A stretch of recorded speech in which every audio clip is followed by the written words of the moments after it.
did it, guys. We made it. It's a Monday. We're live. These things are happening as we speak. The chat is on fire. We've got HB telling us that he's ready for September. He's going to skip over summer. I like summer. Summer's kind of my jam. I enjoy summer. Me too. Are you? What's summer like up in Michigan, Ian? It's a dream. It's wonderful. Like you don't want to leave. Honestly, it's like 80 degrees. Doesn't everybody have a lake house up there? What was that? Or is that Minnesota? Doesn't everybody have a lake house up there? Oh yeah, or one of those two probably. Right. Sure.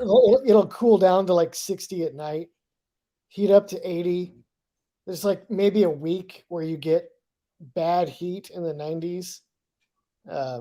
It's great. The rest of the year has got some, pitfalls, but yeah. Man, we've got people from Buenos Aires coming in here. Thank you for that. I really appreciate it. You guys checking in with us tonight. As everybody knows, this is the season where lots of fun stuff is happening. I'm using that in complete sarcasm. This is the slow time, but it's also a really good time to do a little bit of a checkup of where we've been and where we're going. There's a lot of stuff happening on the board right now. That board I'm talking about is, of course, InsideTexas.com. Please check that out. We really recommend that you join us there. It's a really fun community. There's a lot of insight that comes from the experts on this board right now that you see here, as well as a group of like-minded Texas fans. Has R2D2 started recruiting yet? Of course, we're talking about Kenny Baker. That's a great question. Is he even on campus? What's the deal? Is the contract signed? No, Where are we with that? I believe he's coaching the Senior Bowl right now. Okay. That's a good segue into, Texas was by to see 2025 commit Brandon Baker out in Florida. And that was Tashard Choice, Steve Sarkisian, and Jeff Banks. So I think they went out there and laid the groundwork. Justin already has an interview up from Baker tonight on Inside Texas, and he sounded pretty favorable about his commitment. I know there's been a lot of concern with him regarding Bo Davis's departure. He said he's going to talk to Kenny Baker sometime this week. So he's going to start picking up the pace on recruiting, but I do believe he's finishing his obligation to the Senior Bowl first. Oh, that's cool. Okay, great. The questions are coming in. We've got one from Brett. God, I sound like a radio guy right now. This is cold is killing me. All right. Will Texas be more of a run-oriented team this year while Quinn develops chemistry with his new wide receivers? This is something we talked about. I talked with Drew about a little bit on our Sunday chat, the idea of the new guys coming in and how quickly chemistry can develop. I'm not really seeing a major change. Sark just kind of does what Sark does. But what are your thoughts on that, Ian? I would think not. I mean, they seem like they're all in on next year. Bond, Nyblack, Bolden, and Golden all coming in through the portal is quite a haul. Yeah. They'll be like they were this year. This year they were much more passing oriented, but the Jonathan Brooks broke 1,000 yards playing in 8 or 9 games. So they're going to have balance. They're going to play one against the other. I don't think, if anything, they may be less run oriented because Quinn Ewer's progression in executing progressions is likely to be very different than it was the last 2 years. Right. But they will run the ball a lot, and they'll do it probably better than they have in the past as well, because all their infrastructure pieces are getting older, right? Yeah. Older guards, older quarterback. They they won a lot of games last year in a lot of different fashions. So one game it could be a heavy run oriented game, and the next game could be more passing. I think they're going to run it quite a bit just because they're going to be good at it. Yeah. It's going to be efficient. But I think they'll really want to take advantage of, Ewers' development, assuming that happens. I think Ian and I are both pretty confident that Ewers, we're going to see the best of him. He's going to look like a different quarterback as far as a drop back passing game. But that goes hand in hand with running the ball well. So I think it's going to be the first time that Sark really has the pieces to run his preferred style of offense. Some really, really good questions coming in so far. If you have a question, please throw it in there. Obviously, the way to guarantee your question is going to get up there is the super chat. So please don't hesitate to throw that in there. This is kind of a fun one from our friend Jeff Grimes. What is the dumbest workout that you have heard a previous strength and conditioning coach utilize? I know, just speaking from some friends of mine in the collegiate hockey world, they were really, really big on squats, and they literally would do them all the time, like prior to skating, all this stuff. And they obviously, you're just going to burn out your hips doing that. But BU was really, really into that. Have you heard anything in that world, Eric? I was thinking, I saw that question pop up, and I've been running through to my mind. Nothing's coming up. I'm just going to text Malik Jefferson and have him tell me what he thinks. What was the dumbest workout that they did in his time at Texas? And we'll see if I can get an answer up during this broadcast. He's usually pretty good on text. Usually pretty good on text. I know a brutal one that it was probably not dumb and was probably pretty good. That you can hear the swim team guys like Wethorn, our resident swim champion, talk about. What's the name of the legendary swim coach they have at Texas? Eddie Reese. He used to, or still does, have this one where he'd have guys on like a board with wheels. And paddle up and down the ramps of the DKR. Oh, Jesus. Oh, my God. Okay. But I don't think that, I don't know. It sounded pretty practical to me. And I don't think anyone's really criticizing Reese's coaching strategies. So, but that's just the only one I thought of. No, it's a fun question. I really appreciate that, Jeff. I'm gonna get a better answer for that. But yeah, that's a good question. Absolutely. Yeah, we'll come back to that. If I don't circle back to it today, we'll get back to it because we actually just wrote an article about the workouts this evening. It's something we like to follow. Of course, there's not a ton to cover right now, so we focused on it anyways. But it's also a point of interest for us. So, Eric, this might be a little bit of a touchy one, so I'll only answer this if you feel that it's appropriate. But can we talk a little bit about Dorian Brew? Is that a possibility? Yeah, he was wrong with that. Yeah, so he was meant to announce his commitment on the 24th. Obviously, that hasn't happened yet. Do you have any insight on that? Yeah. Dorian's about 15 minutes from me. His dad, Derek Brew, Olympian from LSU. His mother's in the Ohio State Hall of Fame. She lives in Ohio, about an hour from Columbus. So I think they have been the favorite. But the more homework I do on him, the more I realize that he's open to staying in Texas. I think he's lived back and forth. Dad lives here, of course, mother up in Ohio still. So I think that always makes for an interesting dynamic. We've seen this one before where what does the kid want to live closer to, mom or dad, or how much does that factor into the decision at all? But right now we're hearing he's open to staying in state. Texas is exerting more effort. Sark took the helicopter to see him a week or two ago. He's been increasing his contact with Texas and vice versa. So that's definitely one to watch. I'm actually going to go see him pretty quick. Like I said, they're only 15 minutes away. I'll probably catch him at a track practice. His dad actually says he thinks he can get him down to a 10-6 with having his dad's oversight. Dad was a stud. Dad went to Klein Forest High School and was at least I think he's a bronze medalist, maybe even a gold medalist on one of those relays. But yeah, he's a high upside athlete. Texas is a little bit more patient on recruiting corners. They have no problem playing the long game. We saw that with Terrence Brooks, how that played out. We saw it this past year with Kobe Black, Wardell Mack. They were a little more aggressive on Santana Wilson, but that was a bit more of a layup for them. So yeah, I think that one's going to get interesting. That one, Devin Sanchez, they'll stay on him too. But corner recruiting might take a while to play out. Great. This is going back to another recruiting question. Well, let's actually move to some guys that are on the table right now, players that we currently have. Can you talk about Collins and Benda? I mean, in terms of their development, where are they? I mean, can they play themselves into a high draft pick, or is this, this is the year for them to do it? What are these are going to be pretty subjective thoughts, I would think, but where are we with Collins has early round NFL draft potential. There's no doubt about it. I mean, he's, I think he's got nearly as much upside as T'Vondre Sweat, and we saw how that worked out for Sweat coming back. I think Collins is going to take the next step as become more of a leader. I think it's kind of on the same path that Sweat took. Benda, I'm not sure that he's an NFL player or at least an early round draft pick, but he's fast and he can play on special teams too. And there's a chance that guys like him stick around. He's got good work ethic. He's not going to be a pain in the locker room. So he's got a chance to catch on, I think, as an undrafted or maybe even later round draft pick. But I don't think he's going to be an early round draft pick unless he takes a big step up and play.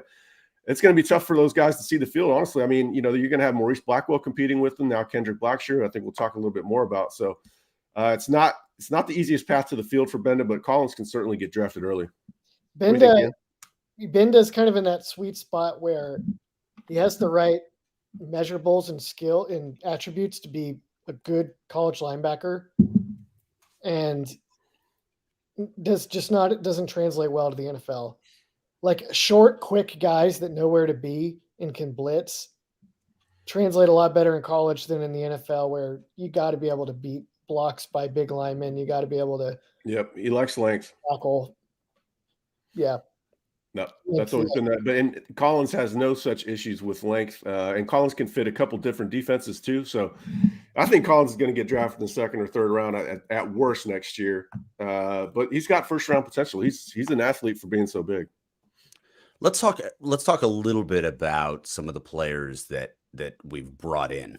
Let's do just a little bit of a recap, because I think this is obviously something that we've been talking about a lot over the last few weeks, but I think it'd be good to just kind of see where we're at, what we brought in, what your thoughts are on that, Eric. I think it'd be a good thing to kind of recap, if you don't mind. Yeah, we can go for a little closure, because we're up against the line here where, the last day that they could even add a guy is Wednesday, I believe. Right. As far as getting him into classes for the spring semester. So which guys do you want to talk about first? You want to go with the defense? Ian, why don't we talk about Blackshear? Because I think we're both thinking that's a sneaky big pickup, sneakier than what we probably have been giving it credit for initially. Yeah. So my impression is that he has a very good chance to start alongside Anthony Hill Jr. They both are like big, strong in the box guys that are neither of them proven in coverage at all. Although I think Hill will get there with time. But they have so many guys in the secondary now. They have Makuba and Barron now. It's like two veteran nickelbacks. They should be able to cover those guys up and just let them play in the box if they want. And if you do that, and you have the option of playing those two guys in the box linebackers that stay there. Blackshear, his value goes way up, and he just looks a lot better all of a sudden relative to a Blackwell or a Benda or anybody else. Yeah, and I think he does the best at addressing any concerns that we have about defensive tackle. If they're losing their run stoppers up front in Sweat and Murphy, you need a big backer behind the newer guys, and they might not have the best run stopping defense. They should be able to get after the passer pretty good next year with Collins, Broughton, Jure Bledsoe. But how are they going to hold up against the run? I think Blackshear's size back there, his physicality is going to benefit. I feel him as a pretty big pickup for that reason. Do you like one of them at Mike or Will? I would want Blackshear at whichever one doesn't cover. So that's been Will recently. Yeah, Will. They could shift things around, but that's probably the better way to do it. Yeah, I think Hill's destined for Mike and playing the Jalen Ford role. And we didn't see him in coverage a lot this year, but I heard he looked good at it in practice. It's kind of just a knowledge. He still needs to acquire the knowledge, where to drop in the field and, picking up on the route concepts. But he's got all the athleticism in the world to do it. He's more athletic than Jalen Ford, so I don't really have any concerns there. And he's a very, very fast learner. It's like the same thing as like a linebacker has to learn to read how the line is moving and watch for pullers and watch for lead blocks and get in the right spot, quick, or else you get run over. And it just takes time. But the covering routes is almost the same. You got to train your eyes to see this, to see that. And only instead of a huge guy coming to take off your head, it's a little tiny guy coming to embarrass you and juke you out of your socks in space.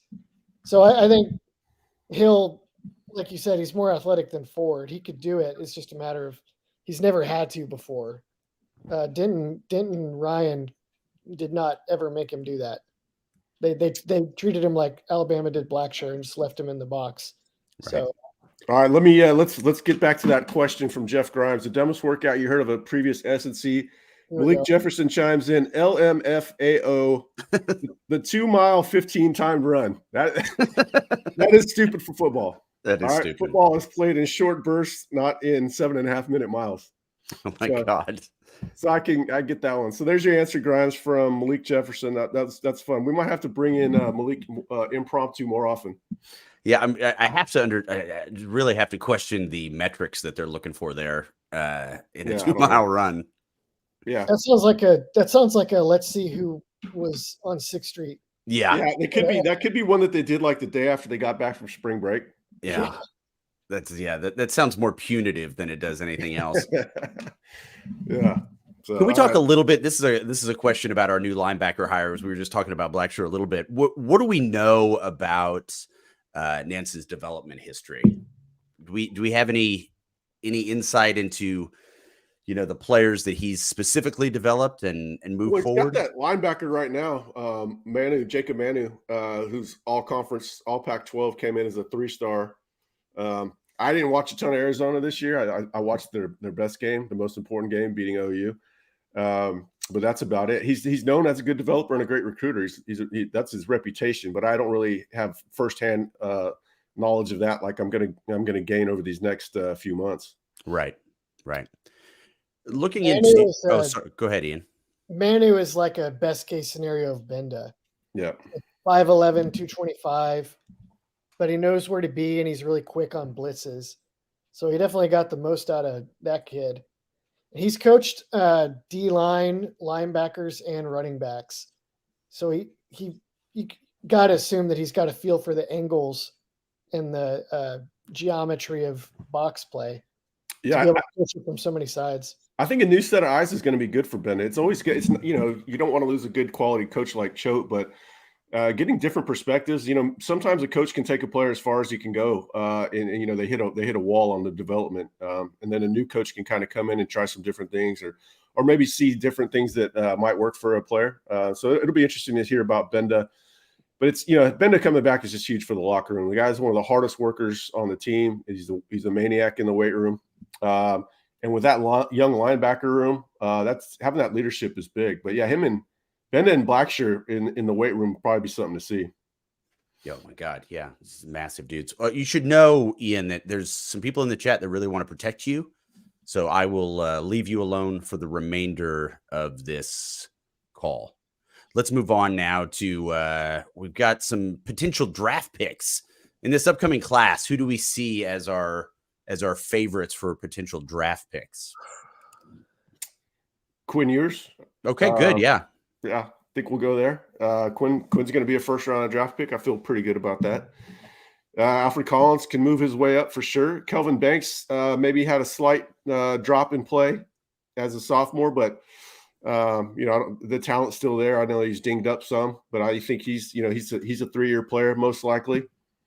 Let me see. Just go by position. No safeties, no linebackers. Makuba. Yeah. Oh yeah. Makuba at safety. There you go. Trey Moore could probably get drafted after this season. Isaiah Bond, I think, is going to get one of Isaiah Bond and Matthew Golden are going to get drafted.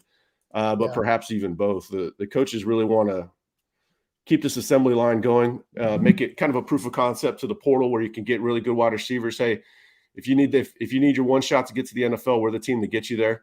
So one of Golden and Bond will make it, and possibly even both. So they'll have plenty of representation. Baron Sorrell will get drafted somewhere, maybe 5th round, something like that. But yeah, they'll have plenty. It won't be as much as this year, but it's going to be a good amount for sure. Maybe Vernon Broughton could even work himself into a draft pick because he's so explosive off the ball. I mean, if Bledsoe exploded, he would be another. No, we need him for 2025. Well, he probably won't get enough. I think Majors could go in a late round too. Yeah, maybe so. Bledsoe's part of my 2025 national championship calculation, so hopefully only semi blows up. This is a question that has been kind of circling the wagons, for lack of a better term, is what's going on with Michigan. And obviously this isn't, it's not the team that we cover, but it is kind of a national story right now with the new coaching hires. Any idea how many starters they may be losing? And as you pointed out earlier, Eric, I mean, the clock is ticking. We've got until Wednesday if anybody even wanted to jump into the portal. So that it's making that less and less likely. But I know that this has been a topic. What are you hearing? What are your thoughts? Yeah, I mean, we're watching the developments today. The rumors of Grant possibly going in the defensive tackle, the stud defensive tackle. Well, they've got a few of them actually, but the speculation, we haven't really heard anything on that. Obviously, if he jumped in the portal, we feel like Texas would be quite aggressive. That's the biggest need. It was the biggest need coming into the portal. They addressed it with one guy, Tia Savea from Arizona, but that's not exactly the fit they're looking for. They need a big run stopper, which Grant would be. But if he doesn't get in the portal, it's not worth talking about, at least until the spring. That's, like we said with Alabama, Michigan was getting a bit of a discount on NIL. And when the head coach departs, then, I think a lot of things come, priorities change a little bit. And so it's going to be interesting to see how Michigan navigates NIL in the coming months. And can they keep these guys happy when that spring portal window opens back up in May? So we're watching it, but Ian's got a lot of insight on Michigan. He lives, he's kind of our Michigan correspondent up there, right outside of Ann Arbor. How many starters are they losing? They're losing a whole bunch. I know that. I mean, a lot between the draft and the portal. Like you said, it's hard to know because kids have to enroll early, in the coming days. But they for sure, I've been hearing stuff for years that kids were playing for Harbaugh at a discount. Yeah. And they are just, it's like I said in another show, I think with you, LC, everything you hear about Texas that's been where they've been like institutionally bloated in the past or hesitant to be all in on football or just seeing like full-throated chase for football glory to be a little bit unbecoming in the past, less so now. The same thing is true times like 2 or 3 at Michigan. Like without a maniac like Harbaugh running the football program as a fief within the structure, they're just not really up for competition at the level that you would expect from a school like Michigan. Their NIL fund, from what I hear, is not where you would think a school with so many wealthy donors up and down either coast should be. So we'll see what happens with them in the coming years. It's interesting. Those schools that are on the quarter system might be able to benefit more than a school like Texas, where the clock is ticking and it's over here pretty soon. Like Oregon's on the quarter system, so they might be a team that benefits. Obviously, they're flush with NIL. So yeah, I'd be watching Oregon for any potential Michigan studs if they go in. But if Grant goes in tomorrow, that's going to make for a wild day of investigating and reporting, I'm pretty sure. So we've heard about the discount with Harbaugh. We've heard about the discount certainly with Saban. What does Texas need to accomplish? What do they need to establish to get to the point where people are willing to take the proverbial NIL cut or discount to play at Texas? What do you see that looking like? Well, I mean, I think that's already helping it at least a little bit going in that direction. Not entirely. But I think, you just need more guys in the NFL. It's transactional. Right. They'll take a discount if they feel confident that they'll be developed and pushed to become the next wave of Longhorns in the league. I think that, you'll see that at wide receiver first. They've got a major discount out of Arch Manning already just because of, they had some fortunate factors there. The family's already does well financially. But yeah, those positions that Sark has a proven track record and these other coaches do, running back it's an assembly line right now straight to the NFL. It's coming to Texas's way. Probably got to win the national championship to really start getting it to where it needs to be, or getting the playoffs a couple more times. But it's headed in UT's direction. It's never probably going to be to the degree that the discount that Saban got or Harbaugh got. But I think it's trending in that direction, just maybe not as fast as Texas NIL would have liked. Sure. With Michigan, even before they were able to beat Ohio State, they would still put really large numbers of guys in the NFL. Yeah. Presumably because, and this will be part of Sark's pitch when he can make it with a track record, Michigan would play a lot of pro-style concepts and teach a lot of pro-style techniques. So it's like, not only do you go to Michigan and you get to play for Harbaugh and win, but you're getting a much more draft-friendly film and resume. So I think Derek's point, that'll be very much Sark's pitch, especially at wide receiver. Like a couple more quotes from Adonai Mitchell about how much he learned from Chris Jackson at Texas, right?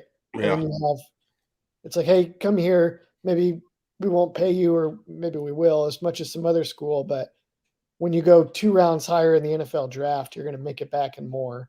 absolutely. Yep. Jeff Grimes mentioned Helm as the NFL. Yeah, I should have mentioned Helm. I think Helm is a draftable prospect. Certainly after next season, I think he's going to be. I think he'll get more target. I think Texas tight ends caught 60 balls last year. I think, and you got Nyblack coming in with Helm. I think they're going to catch 60 again. So I think Helm is going to be a good all-around two-way tight end. I think he does have a draft future. I've actually heard that from people in the building. They think he's an NFL player. So Helm should definitely be mentioned. That's a good pull by Jeff Grimes. There's just sticking really, really quickly here with this NIL talk, specifically with other schools. We mentioned Ohio State and Oregon earlier in the show. Is your impression, and obviously this is, we don't have the metrics that we would like in some of these cases, but are they at a point right now where we've obviously got Nike land and Ohio State being Ohio State? Are they a premium on NIL? Are they putting out more than they should normally? I don't.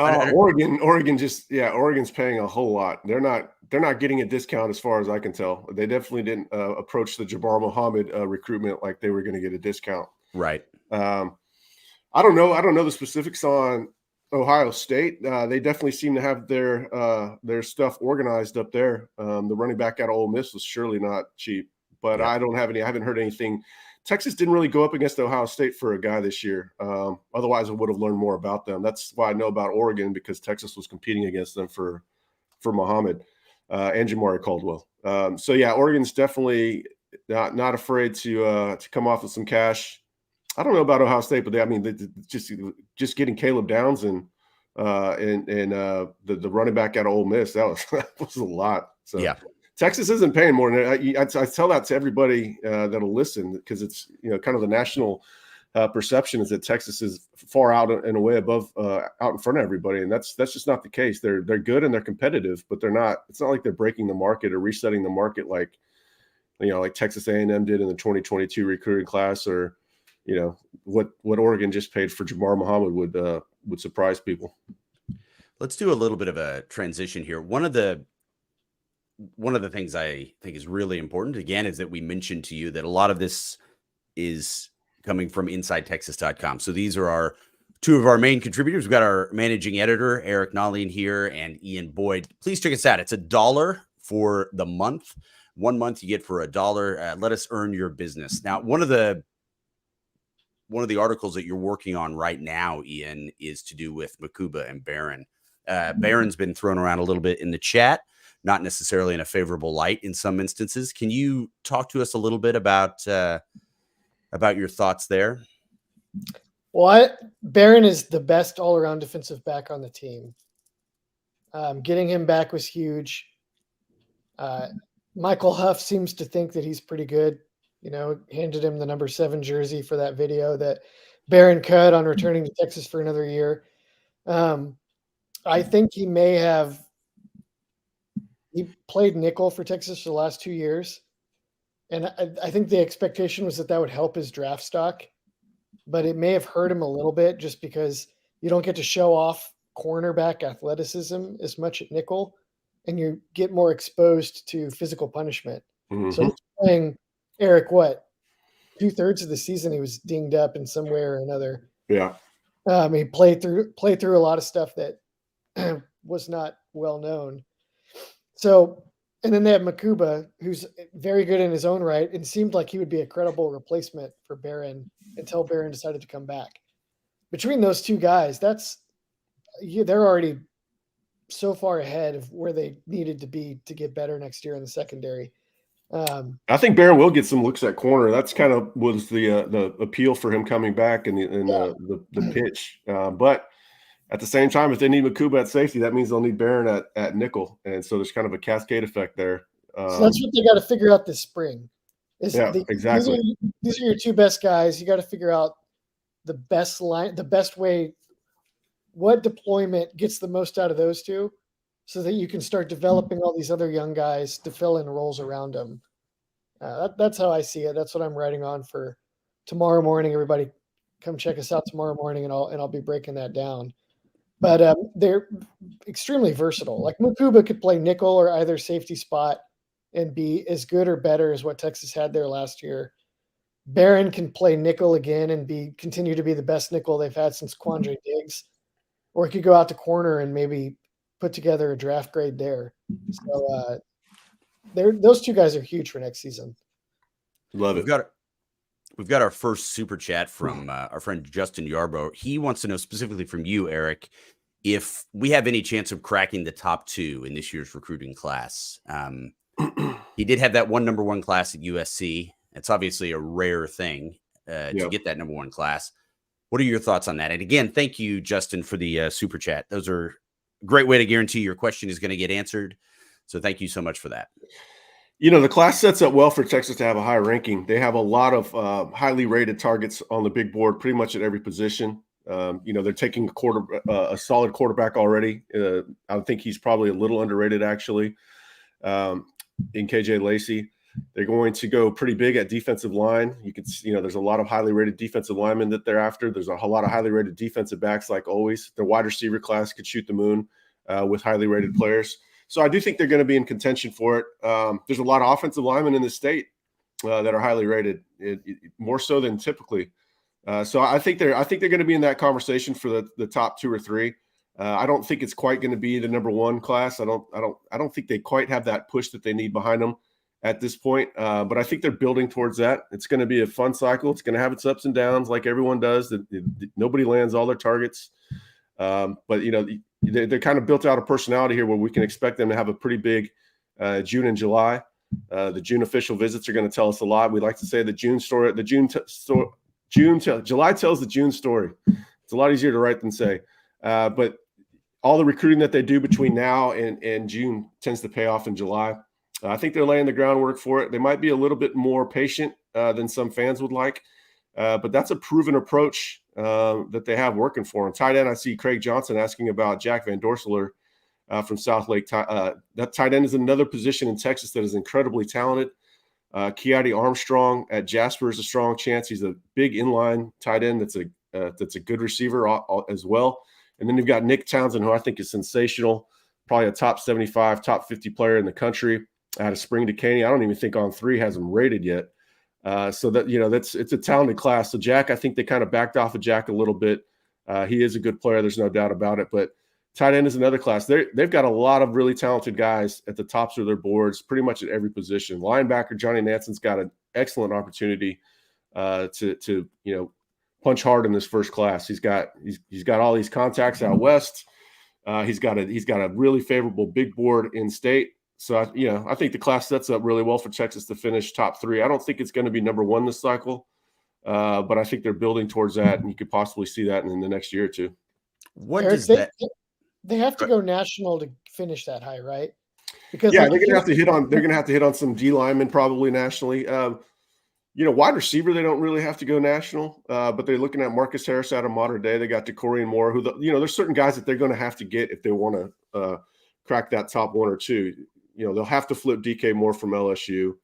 Who's another? Devin Sanchez. They're going to have to flip a guy like him from Ohio State. They're going to have to win a guy like Dorian Brew from Ohio State. It's going to be difficult. But the cycle hasn't even really started. Even for kids that think they're committed and the cycle is pretty much over, they don't know. They're not done. They're not done recruiting. DK Moore's not done taking visits. So we'll see. There's still a lot of meat left on the bone. The class is going to go in a few different directions. It always does. Who would have thought they remember when they backed off of Zach Evans and went right after Bijan? We saw that again with Baxter and Reuben Owens. This last cycle, we saw it with Ryan Wingo and Micah Hudson. So guys that, weren't really priorities at this stage in the cycle are going to end up being, much more household names for Texas fans to know. We don't even know who they are yet, but more names will emerge. Even last year, Texas looked like they were going to take another in-state running back to pair with Jarrett Gibson. And they went out west for Christian Clark. So there's going to be some new names that pop up. That's always one of the exciting aspects of a recruiting cycle. But yeah, they'll have to go national to compete for the top spot. But it's a good cycle in state. It's a better cycle in state than it was this past year. What is what is the true outcome? What is the true meaning of getting a top class? And what I mean by that is obviously people are filling needs, Yeah, they're big filling need. areas that they need. I mean, is this one of those things where this helps the coaches renegotiation, or what is the real upside to having a number one class? I mean, it's just an aggregation of elite talent. It's a macro look at the talent. You want 5 stars over 3 stars. That doesn't mean there aren't some 3 stars that are better than 5 stars. But in aggregate, the 5 star is going to be better than the 3 stars. But really, it's about fitting needs. It's about matching your fits to your scheme and filling needs within the roster, so you don't have any roster holes. That's what Texas has had to use the portal a little bit less each year to fill needs. It's kind of like we have got guys on this list that were luxuries actually. Look at how bad they were recruiting the portal for Ben Davis and Rashawn Thornton. Guys that they had to have. Now Trey Moore is a luxury, so it's really about filling needs and keeping your roster at peak health, at least to the best degree you can. But there's always going to be losses and attrition that you can't foresee. Guys going to the NFL early. Texas is losing a lot of guys to the NFL early. 4 guys I think that could have come back that were juniors. That's a lot. But yeah, matching needs, man. Fit. Get the right guys to your scheme and fill your needs. LC, there is also an answer to your question. I do think that with some athletic directors, coaches have boosted their stock by bringing in top classes. And it could be like an ace up your sleeve. It's like, well, you're going to fire me? Or don't you want to see how these recruits pan out? Right. Right. But it could also work against you when you're talking about a number one class. I mean, look at Texas A&M. Raises the expectations. Yeah. I mean, he didn't even get those kids to their junior year, Jimbo Fisher. Yeah. Before the expectations had brought everything down. All right, so and that was never really a number one class to me too, because it had too many holes in it. Like everybody got caught up in the 5 stars on the defensive line, but it was not a fully built out class. You can usually tell what your needs are at this point in the cycle. Like we know Texas is going to probably take 3 wide receivers, probably take 5 offensive linemen, probably take 3 or 4 linebackers. You got to fill those needs at the end of the class. That's why when we do a retrospective on it, we're making sure that they didn't just, land a bunch of talented players, but they landed the players that they needed at the right positions as well. So with David Williams here, that's a good segue for Alex January. That was a huge need. Alex January is one of the most underrated guys in the entire class. So, obviously I'm going to disagree with On3 dropping him out of the top 300. I think any large kid that can move his feet is basically a 4-star if he's even got an average work ethic. I believe January is more technically sound than most defensive linemen his age. He's big. He can move his feet like we just talked about. So to me, he's easily a top 150 guy and not just the 300. And I really like Daniel Cruz. I think that guy has an incredibly high floor and a high ceiling for a center. He's got tackle feet. He's got the ability of a guard to anchor, and then he's got center intelligence and quickness. So he's pretty much a can't miss prospect as far as I'm concerned.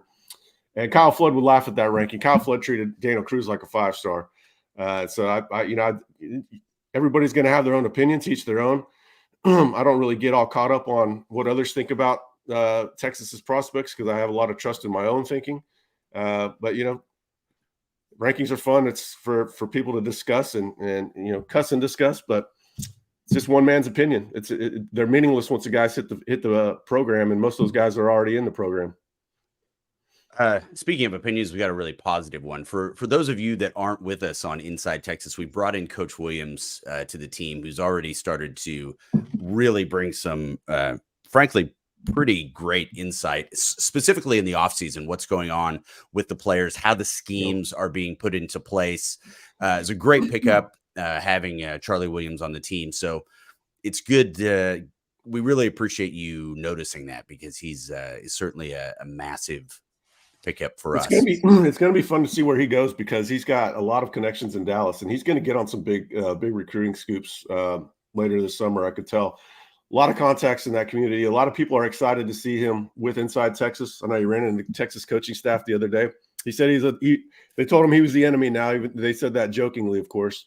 But yeah, it's going to be fun. Charlie was really good on camera too, so we're going to have to get him on here more often as he gets more familiar with the recruits in the class. But he was really comfortable on camera. Yeah, he's great. What do you guys? This might be a bit premature, but when do we see that spring roster coming out? That's usually in March, I think. Yeah, they want to do all their winter stuff first. Yeah, they're going to let these guys get their weight up in the weight room. They're hitting the weights hard right now. It's going to be a time to put on some size. That's usually, I think, a week or two before spring ball, but I could be mistaken. That's a Joe Cook question. That Joe handles all that stuff. Where is Joe? What's he doing?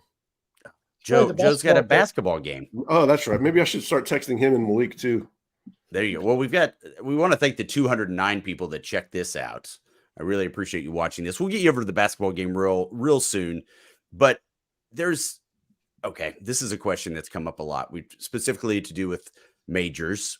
We've already noted that he could be an NFL player for us. But do we have any concerns about Majors' size going into the SEC? He was big enough in Tuscaloosa last year. Okay, fair point. We're going to put that away. All right, guys. We're heading toward the closing here. If you've got any more questions, please put those in. Again, we want to take this opportunity to once again invite you to Inside Texas. Check us out there and do us a favor and like and subscribe to this thing. It doesn't cost you anything, and it really helps us in the long run so we can develop more of these shows. Is there anything that you would like to close with tonight, Eric? No. I mean, I'm good. It's good to see my buddy David Williams on these chats. He was a prized Inside Texas subscriber. David, why'd you go, man? Why'd you leave us for YouTube of all places, buddy? Come on, man. God, talk to me. Wow. And Bob Wyndham, why are you always so negative, buddy? It's January. There's nothing to be negative about. All right, what's Huff Text talking about? Oh my gosh. All right, y'all. Huff Text is is a lifter. He's a power lifter, so he loves hearing about all the workout stuff. Well, this is a prime opportunity for us to just lob bombs at the chat. They can't really respond to us, so that gives us an opportunity there. So I appreciate the free fire we have on our fan base. So thank you so much for checking in today. We really appreciate you spending your time with us. Go check out the basketball game. Check us out on InsideTexas.com. Again, it's only $1 for a month. Let us earn your business. We'd love to see you there.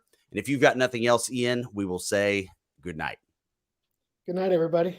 Good night, y'all.